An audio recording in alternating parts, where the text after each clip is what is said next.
This is the High School Crossfire. Welcome back. Tim Jemima, St.Katherine Secondary School, 4th Negator. Do you agree that small-scale businesses pay a lot of taxes? Yes, I do. And borders are inclusive, right? Yes, I do. And did you say that you're going to be working with the KCCA to solve this issue that you're calling high taxation in the small business sector? We said KCCA and URA. Yes. Okay. And do you agree that the main problems in this solution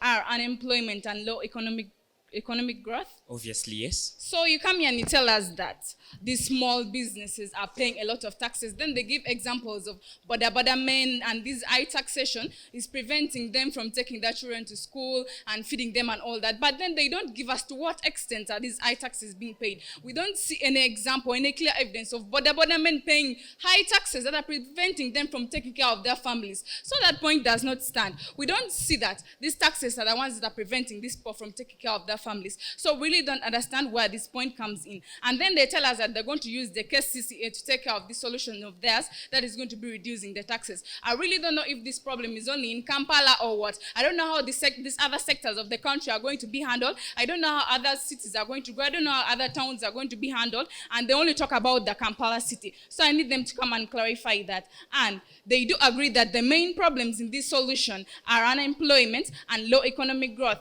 But then they come here and they start telling us the problems that are involved in small businesses. Problems like low productivity and lack of expansion spaces and all that. Then they start coming and start giving us solutions to these problems that are involved in these small businesses, right? And then they don't solve these problems that are inside the resolution that we're supposed to solve actually. While we come and give you our solution of infrastructural development, they refuse it and they say that it's not going to work. Why? Just because they believe that infrastructure is not important for economic growth of a country. Now, they tell us about investors coming to invest in the country and all that. Where are these people going to sleep? Where are these people going to hold their meetings? How are these people going to move from one place in the country to another? Which means are these people going to be using? Which machines and all that? They don't tell us, but they give us that as a solution to solve unemployment and low economic growth. Yet they have failed to give us the proper solution and the proper criteria that they're going to use in their policy to make sure that they solve this problem. They don't give us proper funding bodies that are going to help them, and they tell us that it is KCCA which is going to help them. I don't know since when this people have started dealing in the taxation of the country. They don't clarify that and they don't make that very clear. They don't give us straight working plans and they don't give us the time frame. So we don't know for how long they're going to be taxing these people and how much are they going to be taxing. And by how much are they going to be reducing? By this reduction of the taxation, do they mean that they're going to reduce it up to zero level and they stop taxing this people or what? And they fail to acknowledge that taxation helps a lot in the development of a country because it is this tax money that the government gets to help in other sectors. Now if we stop taxing these small businesses, which the government is helping to fund, by the way, to help them to grow. The government is funding them, then taxing them money that is not even that over the top that they're talking about. If we stop taxing these people, where are we going to get money for our development from? They don't answer that. They fail to understand that the main solution, the main thing that we want to conquer here is low economic growth, which is a great problem in our country. They fail to acknowledge that. Therefore, they have failed to interpret the motion and they have failed to give us a proper solution to the problem that we see in this motion today.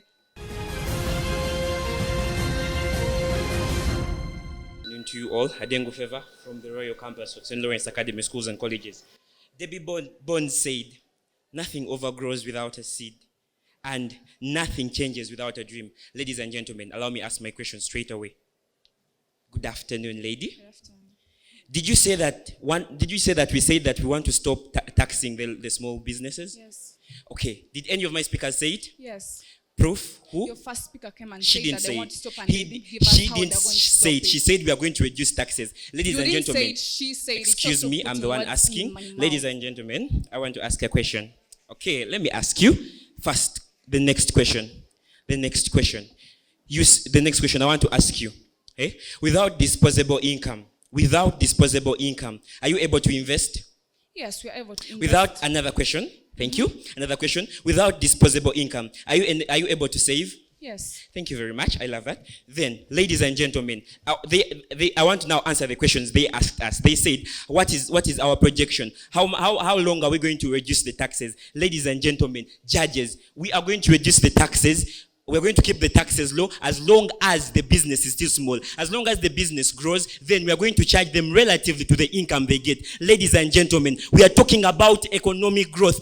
Listen, let me give you some statistics right here. 1.1, according to unctad.org, 1.8 million of small businesses are run by women and youth and refugees. Ladies and gentlemen, Uganda is among one of the countries with the most number of youth. That one we know. Ladies and gentlemen, we need to grow our economy. We need to grow it. We don't need to see mamas with small restaurants like in Chitintale there, suffering each and every year. They are still in the same restaurant, the same appearance. No, ladies and gentlemen, we are talking about economic growth. So if they grow, they're going to employ more. They're going to employ more people. If we employ more people, we're going to have drug addicts. We're going to have people doing crime out there. And how is crime affecting our economy? Crime is making people fear to start up businesses. Ladies and gentlemen, they asked us, how much of the tax are we going to reduce? We said it already. We are going to listen. According to www.freshbook.com, the average small business owner pays 19.8 of their business gross income per tax year. Now that is according to them. According to URA, corporate tax, according to www.ura.org, the corporate tax somebody pays, as any business pays, okay, a small business pays is 30%. Ladies and gentlemen, we want to reduce it to 10%. We want to reduce it to 10% so that somebody is able to get disposable income to grow their business so that we can have larger businesses. No entrepreneur wants to stay down. Each and every entrepreneur wants to grow up. So if we grow up, we're going to develop our country. Our country wants to stop mentioning our country as a third world country. We want our country to grow up, and no one wants their country to be called a third world country. We need to move proudly and know that we are investors. Young youth, we are standing in this place. Judges, do you want to see these young ladies and gentlemen here suffering out there when they have set up their small businesses, their small restaurants? Obviously, no. We want ourselves to grow up. Ladies and gentlemen, we want to grow and invest and make our country grow because of the disposable income we get from the low taxes. Ladies and gentlemen, we need to grow. We are talking economic growth. Without a dream, you cannot grow. I started by that. Without a dream, you cannot grow. That means that dream will come. You focus and look at how the taxes are. You say, okay, it's like this. So I'm going to start up with this and start up with this and make it. Ladies and gentlemen, we are talking economic growth. I rest my case.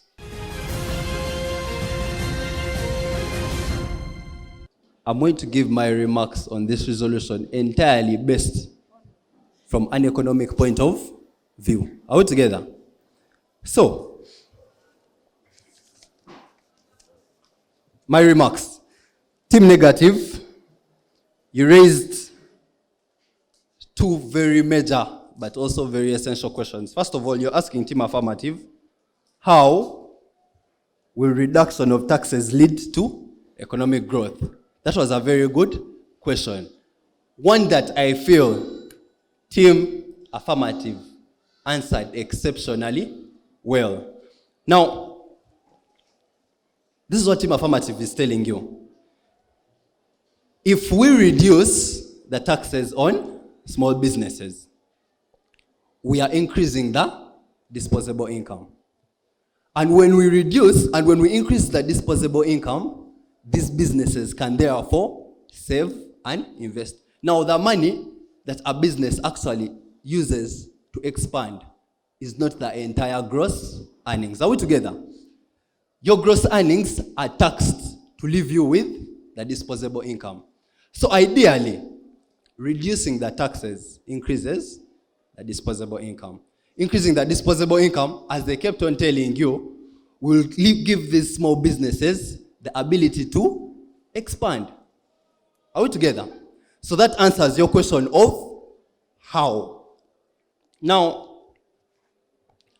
Team Negators came and emphasized the second question, which I felt was a very vital question on the structure and to what extent Team Affirmative was going to tax. And personally, I felt Team Affirmative did not address that question satisfactorily. The last Affirmative tried to address it, but in your work plan, you did not present enough to show us to what extent you're going to tax. You listed for us the different taxes that small businesses are paying, but you did not really tell us which ones you want to withdraw, which ones you want to eliminate, which ones you want to pull out, for how long you want to reduce them, and to what extent. Thank you so much, the teams that have just educated us on the motion. But I want to re-emphasize this. There are reasons why you need to answer these POIs. It can also help you to know their minds and to make the debate interesting. And most of the views my colleague has already mentioned. And because of that, it makes us differ on the way of judgment. Team affirmers, the third speaker, you made my day.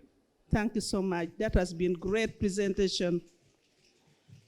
On style, I gave you 16 team affirmers, and also team negatives, I gave you also 16, because both teams actually tried, apart from those errors that my colleague has mentioned.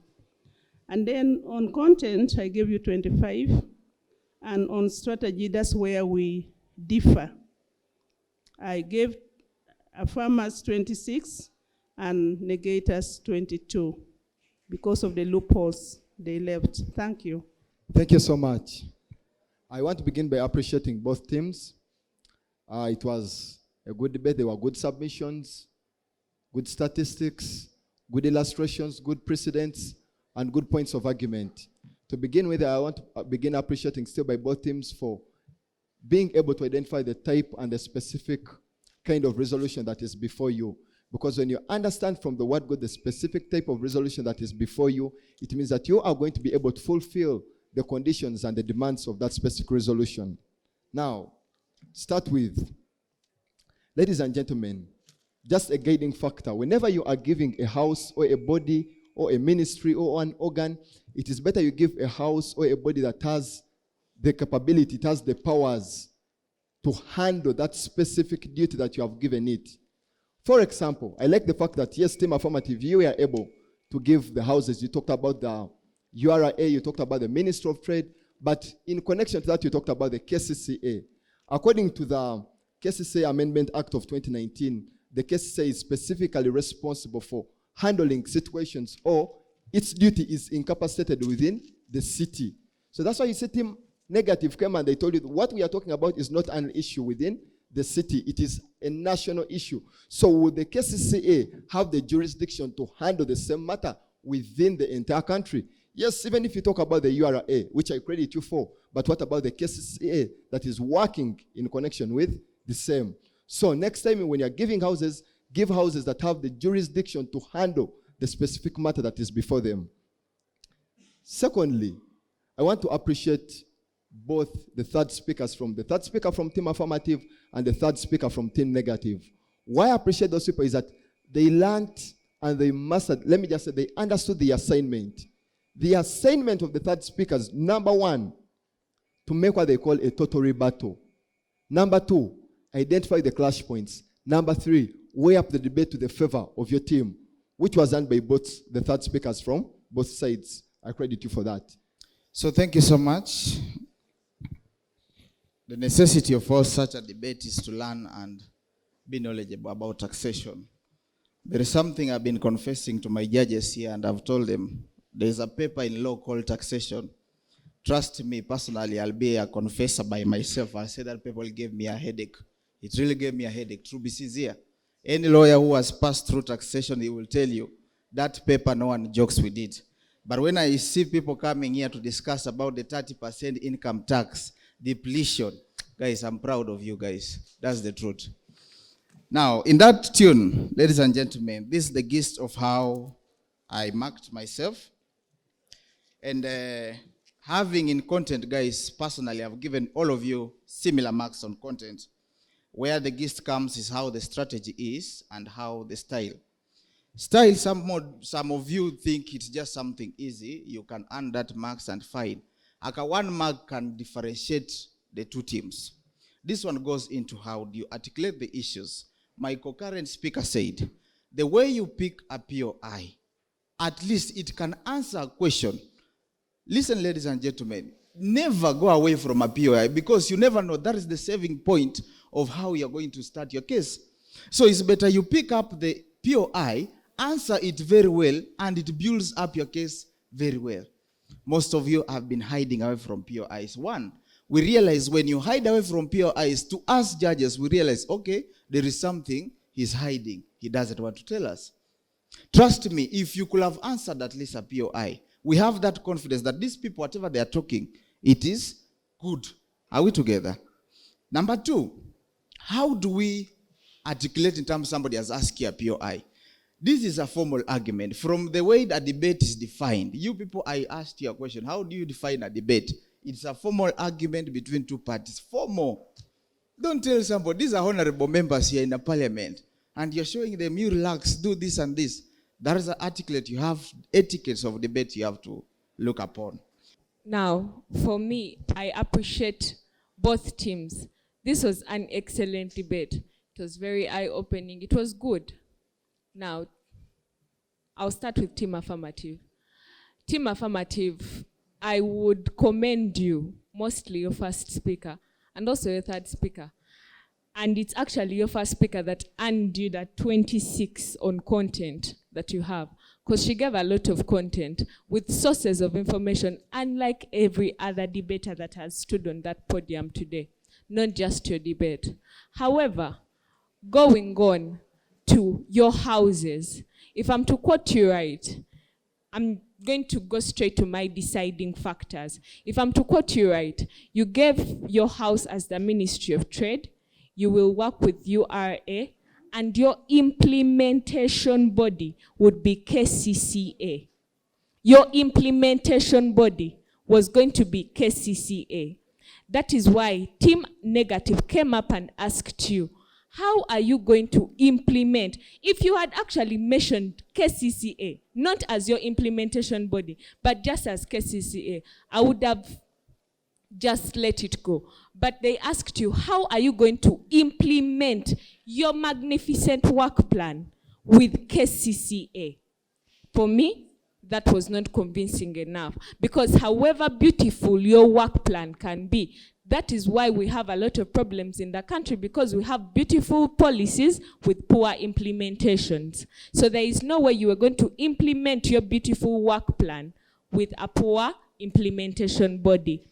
Moving on to another deciding factor, Team Negative asked you questions that personally I felt you did not answer at all. Save for the fourth speaker who came up and answered. They asked you, to what amount will you reduce these taxes? Which taxes in particular are you going to reduce? Because and then they also asked you, what particular small businesses are you going to reduce their taxes for?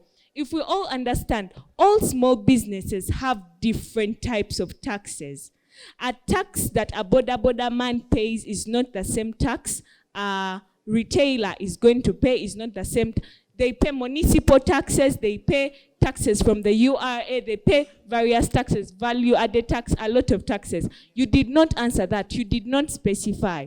The other, they told you small businesses are not taxed at 100%. They're taxed due to rates. And then they also talked about, which was my biggest deciding factor, they pointed out tax evasion. You did not rebut it from the first to the last. They told you most people, first of all, not all small businesses are taxed.